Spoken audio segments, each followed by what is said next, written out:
does take place, but I would say the best scout in the field is the person that's out there every day harvesting the crop. Disease control actually starts right on the field, where you try to grow crops that are not susceptible to diseases. Now, when we harvest them, especially in wet years and wet conditions, we try to put them, those crops, into the drying bin right away, clean them up before, take the weed seeds out to give them more porosity for air travel through, and then we just put a lot of air through those crops and sometimes some supplemental heat.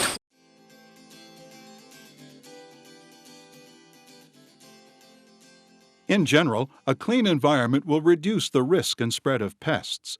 Not only should the inside of production buildings and input storage areas be kept clean, but the area around the outside of the buildings should also be maintained, along with laneways and field production areas.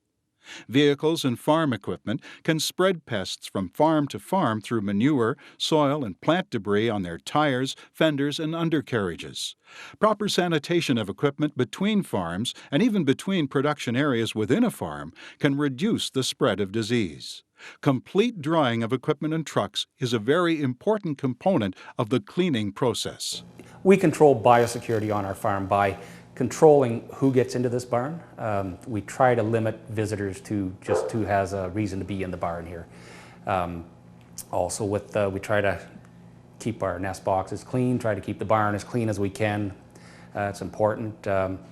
Feed-wise, we're lucky to work with a really good feed mill. The salesman takes a great concern in the herd, so he's on top of the feed as much as we are.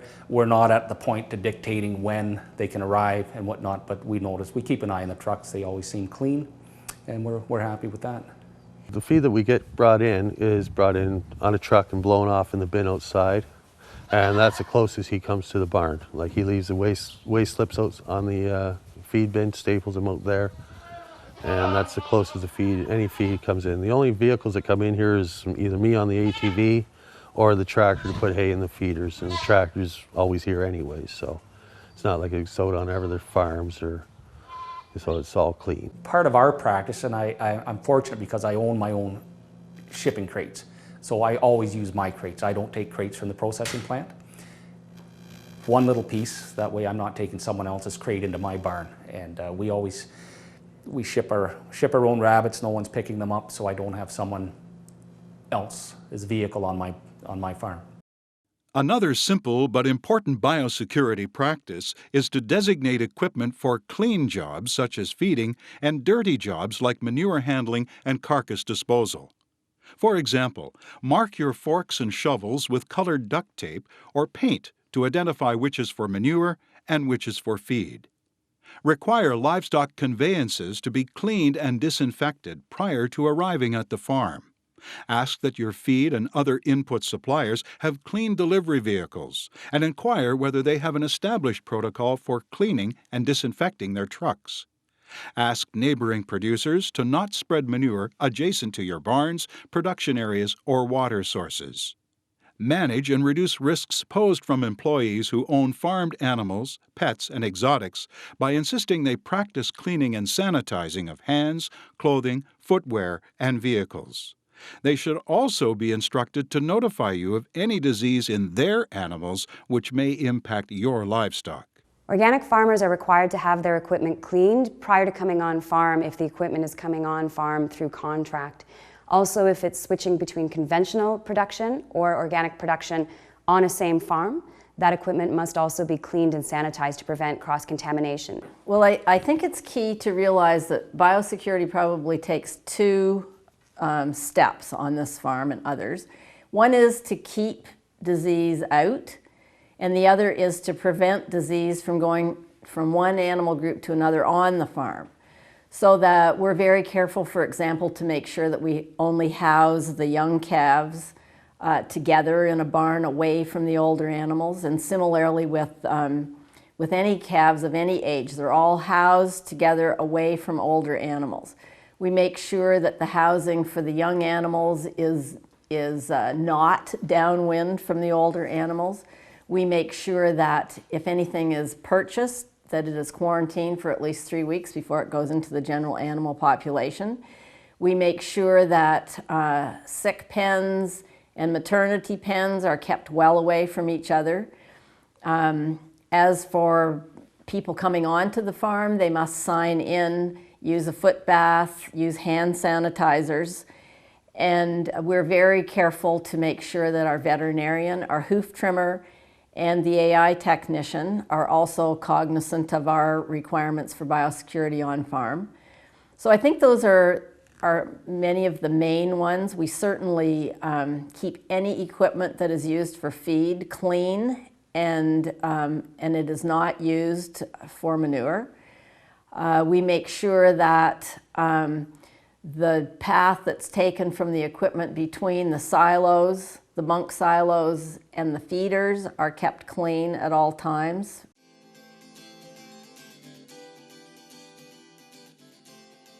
Birds, rodents, and insects can carry disease on their feet and fur, and they can destroy thousands of dollars worth of feed, supplies, and buildings each year. Properly store, feed, and clean up feed spills. Screen or seal off openings into barns and silos, and screen ledges, which could be used as nesting sites. Minimize vegetation and debris around facilities and maintain bait stations.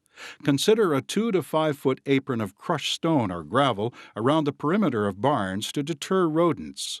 A rat deposits 25,000 droppings and a mouse 17,000 droppings in 1 year. Even a small population of these rodents may severely contaminate feed supplies. Rodent control, that's something we do daily. We have an outside firm that comes in here once a month, checks the positions of our bait boxes, restocks the bait boxes, and makes sure that none of those boxes are damaged. And that person consults with our on-staff food safety coordinator to make sure that we're following best practices as well. Well, mice and rats, of course, we all know they can drag diseases into the barn. Rats and mice both carry a type of Pastorella. The first thing they go for is the feed, and if you see droppings in the feed, that's not good news. So we bait in our barn winter and summer to keep that under control. And not just the diseases, but it excites the rabbits, and especially if the rabbits are kindling, they don't need any more stress than they're already under. Flies are also a frequent carrier of disease and have been shown to travel up to 1.5 kilometers from farm to farm. Control the fly insect population around livestock facilities by removing manure, using traps, baits or fly paper, insecticides, or a combination of control measures. Keep pets out of barns and vaccinate them for rabies and diseases common in your area. Include working dogs, livestock guardian animals, and barn cats in your biosecurity plan. As with pets, they should be vaccinated and a parasite control program implemented. We don't allow cats in the barn, and just because of the cat manure, and they're dirty, could cause disease spread into the goats. Any cats outside, I haven't seen any because the dog's out there most of the time, so he takes care of that. Same with possums. I haven't seen any of them in the hay buildings, so, and that way they stay out.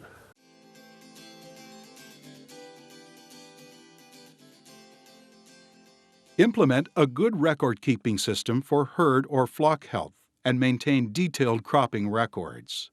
This will help you keep track of your biosecurity practices, as well as flag any significant livestock or crop health changes. We've seen studies where organic farmers are more compliant with biosecurity protocols simply because they're in the habit already of keeping good records of their on-farm activity for their organic certification. And in fact, many organic farms will simply run a critical control point column beside their organic control points on farm to make sure they're covered for both organic certification and biosecurity concerns at the same time.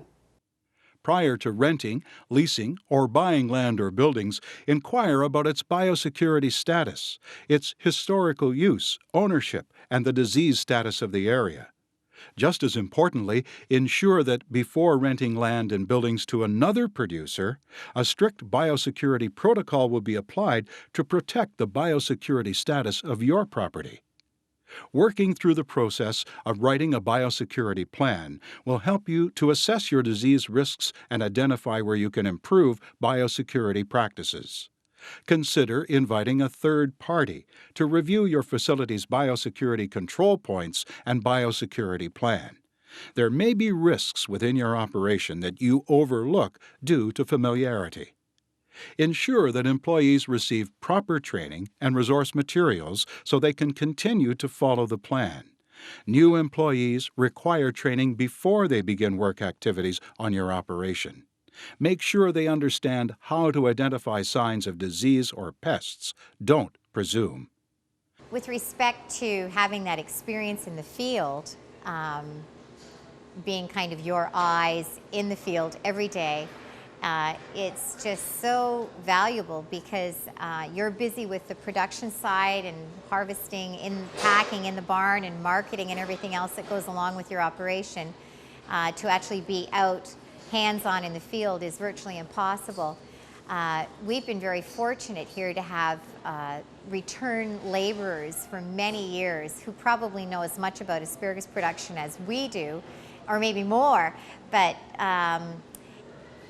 when we do see any evidence of this pest, of the asparagus beetle and the eggs that they're laying, we certainly do. For instance, the ladies on our grading line, we show them what it looks like so that if they do see it, that they certainly quickly say, we're seeing eggs.